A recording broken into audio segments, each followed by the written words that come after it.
नमस्कार मित्रों।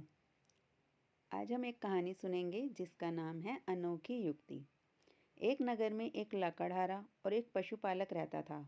दोनों बहुत ही अच्छे मित्र थे, एक दूसरे पर जान देते थे। एक बार उस नगर में उत्सव हुआ। उस राजा की कन्या भी उस उत्सव को देखने के लिए आई। कन्या बहुत ही सुंदर थी। वहाँ मौजूद सभी लोगों की आंखें राजकुमारी पर अटकी थीं। जब पशुपालक ने राजकुमारी को देखा तो वह उनके प्रेम में दीवाना हो गया। उसे रात दिन हर जगह बस राजकुमारी की ही छवि दिखाई पड़ रही थी। उसका किसी भी काम में मन नहीं लग रहा था। उसकी इस हालत को देखकर उसके मित्र लकड़हारे को चिंता होने लगी। उसने अपने मित्र पशुपालक से इस दशा का कारण पूछा। तब पशुपालक ने बताया कि उसे राजकुमारी से प्रेम हो गया है और वह उनके बिना जीवित नहीं रह सकता। उसकी बात सुनकर लकड़हारा उसे एक सुझाव देता है। कहता है कि सुना है राजकुमारी शिव भक्त है, क्यों ना तुम इस माह की शिवरात्रि पर राजकुमारी से शिव का रूप धरकर मिलने जाओ। यह सुझाव पशुपालक को बहुत पसंद आता है। वो अपने पशुओं में से सबसे सुंदर नंदी का चुनाव करता है, उसका पूरा श्रृंगार करता है और स्वयं भी शिव की भांति रूप धरकर शिवरात्रि की मध्य रात्रि को राजकुमारी को संदेश भिजवाता है कि आज रात्रि में शिव भगवान उन्हें दर्शन देंगे, इसलिए अपने कक्ष की कुंडी खोलकर रखें। राजकुमारी यह बात मान लेती है और रात्रि में कक्ष की कुंडी खोल कर रखती है। मध्य रात्रि के समय पशुपालक शिव का रूप धरकर राजकुमारी से मिलने आता है, जिसे देखकर राजकुमारी अचंभित रह जाती है और उनके चरणों में गिर जाती है।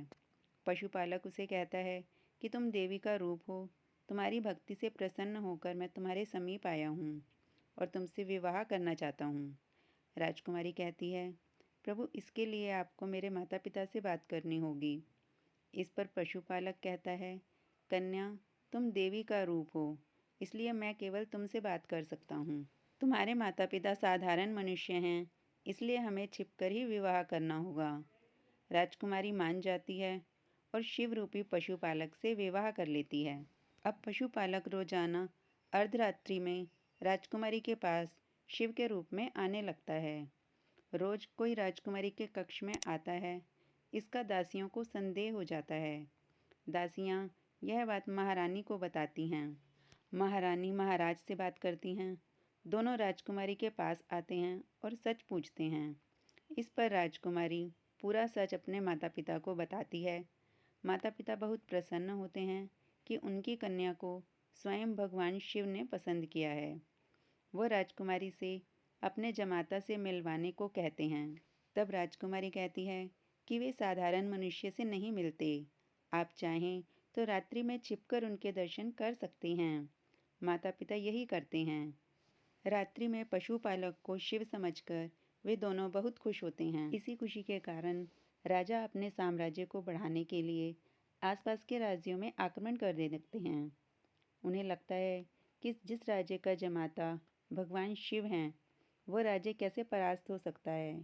देखते ही देखते छोटे छोटे युद्ध महासंग्राम में बदल जाते हैं और राज्य चारों तरफ से घिर जाता है। संकट के समय में महाराज अपनी पुत्री को कहते हैं कि वो भगवान शिव से कहें कि वो इस संकट से हमें बाहर निकालें। राजकुमारी अपने पति से आग्रह करती है। अब पशुपालक चिंतित हो जाता है। न डर कर भाग सकता है और न अकेले युद्ध कर सकता है। वो एक नया उपाय सोचता है और शिवजी का तांडव नृत्य सीखता है और अपने मित्र लकड़हारे की मदद से एक उड़ने वाला नंदी बनवाता है। जैसे ही रात्रि का समय होता है, वह सीमा पर उतरकर आकाश में नंदी पर बैठकर सबके सामने जाता है। फिर धरती पर उतरकर अपने क्रोध को तांडव के रूप में दिखाता है, जिससे सभी डर जाते हैं और वहाँ से भाग जाते हैं।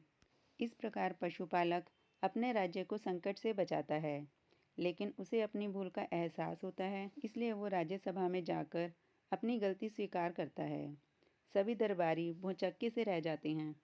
राजा को क्रोध भी आता है, लेकिन वो पशुपालक के साहस से खुश भी हो जाते हैं, क्योंकि मामला खत्म हो चुका था। अगर पशुपालक चाहता तो अपना नाटक जारी रख सकता था, लेकिन उसे अपनी गलती का एहसास हुआ और उसने बिना परिणाम की सोचे सभी के सामने कबूल किया। राजा को भी अपनी गलती का एहसास होता है, कि उसने बिना सोचे समझे राज्यों पर हमला कर दिया। अगर पशुपालक उपाय न करता तो राजा अपना राज्य हार गया होता। सब कुछ सोचने के बाद राजा पशुपालक को क्षमा करती हैं और अपनी कन्या का विवाह कर उसे राज्य में सम्मानीय पद प्रदान करती हैं। कहानी अनोखी युक्ति, जो कि पंचतंत्र की कहानी से ली गई है।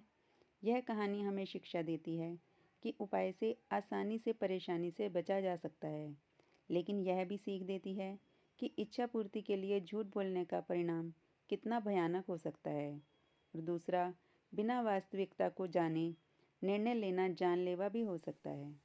तो अगर आपको ये कहानी पसंद आई हो तो कहानी को लाइक करें, वीडियो को ज़्यादा से ज़्यादा शेयर करें और चैनल को सब्सक्राइब करें। धन्यवाद दोस्तों।